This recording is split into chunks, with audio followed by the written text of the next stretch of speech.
क्योंकि देखिए मिडिल बाजार में जो धमाका हुआ है उस धमाके को लेकर लगातार चर्चाएं तेज है। वहीं दूसरी तरफ विपक्ष उसको लेकर सत्ता पक्ष पर निशाना भी साध रहा है, कहीं न कहीं अपने बयान के आड़े।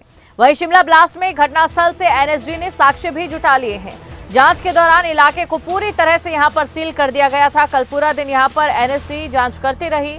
आपको बता दें कुछ दिन पहले एलपीजी गैस लीक से धमाका हो गया था, तो बड़ी खबर आपको हम बता रहे हैं। उसके बाद एनएसजी की टीम यहां पर आती है और देखिए एनएसजी की टीम जब यहां पर पहुंचती है तो आपको ये जानकारी दे दें कि जो पुलिस अधिकारी हैं उनको भी इसका मालूम नहीं होता है और उसके बाद हलचल यहां पर तेज हो जाती है। पूरा मामला क्या था ये आपको हम बता देते हैं और उसके बाद कुछ अनसुलझे सवाल भी हैं जिनके बारे में हम आपको बताएंगे। तो सबसे पहले जानते हैं क्या है ये पूरा मामला। दरअसल 18 जुलाई को शाम करीब 7 बजे यहां पर धमाका हुआ और घटना में एक शख्स की मौत हो गई। धमाके के चलते 13 लोग घायल हुए। आसपास की 7 से 8 दुकानों को नुकसान पहुंचा था। एसआईटी ने मामले में जांच शुरू की। प्रारंभिक जांच में गैस रिसाव इसका कारण बताया गया था। फॉरेंसिक जांच की अंतिम रिपोर्ट का इंतजार किया जा रहा है।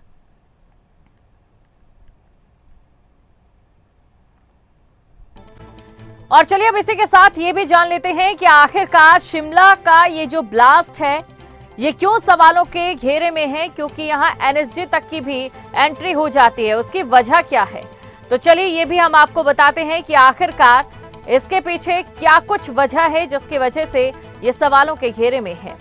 दरअसल शिमला ब्लास्ट के कुछ अनसुलझे सवाल हैं, जैसे कि ये मिडिल बाजार में जहां सिलेंडर फटा वहां सिलेंडर फटने के सबूत क्यों नहीं है। हालांकि गैस रिसाव इसकी वजह बताई गई है।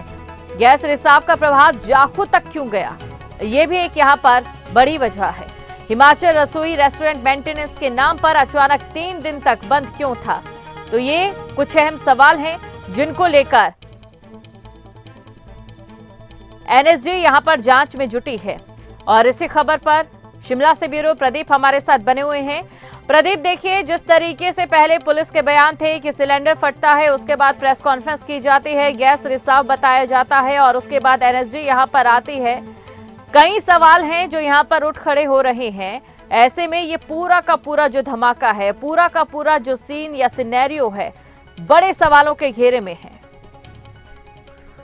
बिल्कुल, देखिए दीपशिखा, जो ये पूरा का पूरा घटनाक्रम हुआ है 18 जुलाई की ये बात है और उस दिन वहाँ पर एक ब्लास्ट होता है और उसमें एक व्यक्ति की मौत होती है और 13 के करीब लोग घायल होते हैं। हालांकि उसके बाद पुलिस ने इस पूरे क्षेत्र को सील कर दिया था और उस धमाके के बाद जब दूसरे दिन पुलिस की प्रेस कॉन्फ्रेंस होती है उसमें इस बात को कहा जाता है कि ये एक गैस रिसाव हुआ था, एलपीजी गैस रिसाव हुआ था और उस वजह से धमाका हुआ है।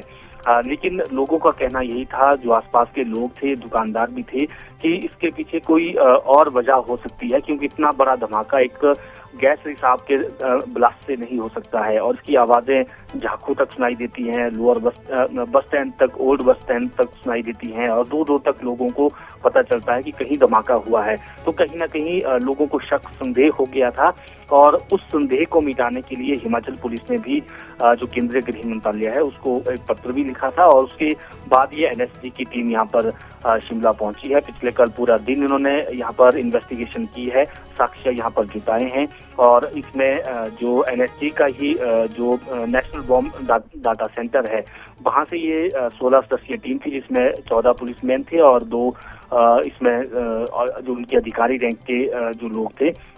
और इसमें इन्होंने पूरी पोस्ट ब्लास्ट इन्वेस्टिगेशन इसमें की है और उसमें ये जानने की कोशिश हुई है कि आखिर धमाके की क्या वजह थी। और हिमाचल पुलिस ने भी जो साक्ष्य जुटाए हैं उनको भी एग्जामिन किया गया है।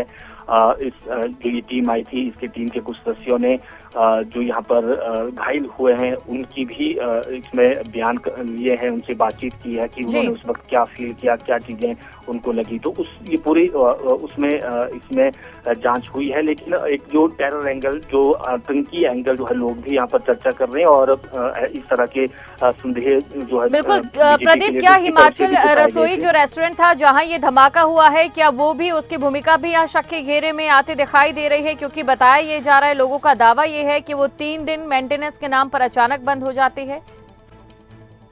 बिल्कुल, देखिए यही कहा गया कि वो मेंटेनेंस वहाँ पर हो रही थी, वहाँ पर काम हो रहा था, इसलिए वहाँ पर वो जो है वो बंद चल रही थी रसोई और उसके अंदर जो है सिलेंडर था। तो ये तमाम चीजें सामने आ रही है, चर्चाएं इसको लेकर हैं। इसी वजह से पुलिस को जब इस तरह की बातें लगी कि लोगों के बीच में लोगों में शक लोगों के जहन में ये चीजें आ गई हैं, तो कहीं न कहीं एनएसजी को बुलाकर इस चीज से बिल्कुल प्रदीप, और ऐसे में इसे हल्के में लेना बिल्कुल गलत होगा, क्योंकि कहीं ना कहीं शिमला की अगर बात करें तो ये वो केंद्र बिंदु है जहां पर पर्यटकों की सबसे ज्यादा संख्या पहुंचती है, जहां से कई औपचारिक काम भी रहते हैं। प्रदीप, बने रहिए आप हमारे साथ। तो एनएसजी की जांच पर बीजेपी मीडिया प्रभारी करण नंदा का बयान भी सामने आया। शिमला की जनता जानना चाहती है सच, ये करण नंदा ने कहा है। जो सच है वो तथ्यों के साथ जनता के बीच आना चाहिए। तमाम बातें उनकी ओर से कही गई। दरअसल आपको ये बता दें कि जो ये धमाका हुआ है, इस पर पहले पुलिस ने जहां पर ये कहा था कि सिलेंडर फटा, उसके बाद गैस रिसाव की बात सामने आई और लोगों का ये कहना है कि अगर गैस रिसाव से धमाका होता तो इसका जो इम्पैक्ट है वो जाखू तक और ओल्ड बस स्टैंड तक क्यों था। और इसी शक को दूर करने के लिए यहां पर एनएसजी की टीम पहुंची।